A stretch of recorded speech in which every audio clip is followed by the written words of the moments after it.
Welcome to education planet share learn and grow. तो student, आज हम करने जा रहे हैं क्लास 7 का chapter number 10 18th century political formation of history. ये पार्ट नंबर 2 है। अगर आपने पार्ट नंबर 1 नहीं देखा है तो प्लीज़ आप उसको देख के आइए, देन आप इस वीडियो को देखिए। सो स्टूडेंट, इस पार्ट का जो फर्स्ट टॉपिक है वह है the watan jagirs of the Rajputs. Many Rajputs kings particularly those belonging to Amer and Jodhpur has served under the Mughals with distinction. इसमें यह है कि कुछ राजाओं ने मुगल्स के साथ बहुत अच्छे से काम किया, तो वो उनके साथ ही काम करते रहे अच्छे से और वो उनसे अलग नहीं हुए। In the 18th century, these rulers now attempted to extend their control over adjacent regions। अब क्या हुआ, इन जो ये राजपूत थे इन्होंने सोचा कि हम अपना कंट्रोल कुछ रीजन्स में बढ़ा देते हैं, मतलब कि हम अपना ही कंट्रोल कर देते हैं, मुगल्स को हम छोड़ देते हैं। Raja Ajit Singh of Jodhpur had the governorship of Gujarat and Sawai Raja Jai Singh of Amer was governor of Malwa. So student, Raja Ajit Singh और सवाई राजा जय सिंह ये दो गवर्नर थे वहाँ के। Try to extend their territories by seizing portion of imperial territories neighboring their वतन। तो उन्होंने क्या करा, अपने जो नेबरिंग टेरिटरीज थे उनमें जाके अपनी लड़ाइयों को बहुत ज़्यादा बढ़ा दिया। जो सेकंड टॉपिक है वो है सीजनिंग इंडिपेंडेंस। में पहला आता है the Sikhs. During the 17th century Sikhs build regional state Punjab. तो क्या हुआ, जो सिक्स थे उन्होंने 17th सेंचुरी में अपना एक स्टेट डेवलप कर दिया जिसका नाम था पंजाब।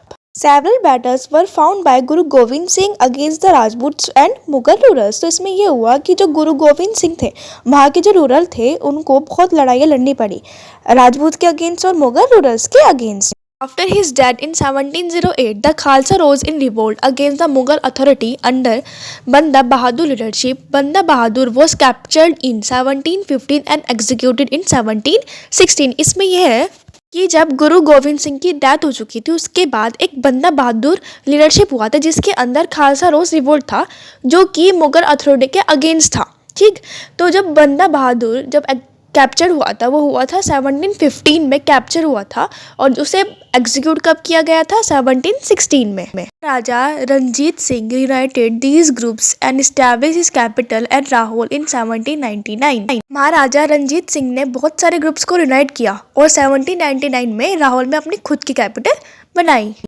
सेकेंड है वह the Maratha Shivaji 1627 to 1680 carved as a stable Maratha kingdom with the support of powerful warrior family जिसका नाम है देशमुख। इस पॉइंट में ये है कि जो शिवाजी है उन्होंने एक स्टेबल मराठा किंगडम बनाया था, किसकी हेल्प की वजह से, मतलब किसके सपोर्ट की वजह से, बहुत सारी फैमिलीज थी, वॉरियर फैमिली थी जिसका नाम है Deshmukh. Maratha kingdoms were another powerful regional kingdoms to arise out of sustained opposition to Mughal rulers। तो इसमें यह है कि जो मराठा किंगडम था उन्होंने एक बहुत पावरफुल रीजनल बना लिया था। After to Shivaji death, effective power in the Maratha state was wielded by a family of Chitpavan Brahmins who served Shivaji's successor as Peshwa। तो शिवाजी की डेथ के बाद कोई भी एक मिनिस्टर नहीं बना था, तो इसमें एक पावर थी चित्पवन ब्राह्मण, ये वो है जिन्होंने शिवाजी की जनरेशन को सर्व किया था as a Peshwa. Poona became the capital of the Maratha kingdom. जो मराठा किंगडम है उसकी जो कैपिटल थी वो थी Poona. Between 1720 and 1761 the Maratha empire expanded. तो क्या हुआ, 1720 से लेकर 1761 के बीच में जो मराठा है बहुत ज़्यादा एक्सपेंड हुआ। New trade routes emerge with in the area control by the Marathas. तो मराठा के पास जितना भी एरिया था उन्होंने उसमें न्यू ट्रेड बना दिए। अब बात करते हैं जाट्स के बारे में। The Jats consolidated their power between the late 17th and 18th century. तो इसमें ये था कि इन्होंने जो अपनी पावर है वो इकट्ठी कब करी, 18th सेंचुरी स्टार्ट होने से पहले। Under their Churaman they acquired control over territory situation to the west of the Delhi. तो इसमें एक लीडर है चूरामन जिसने इंडिया के वेस्ट में अपना कंट्रोल किया था।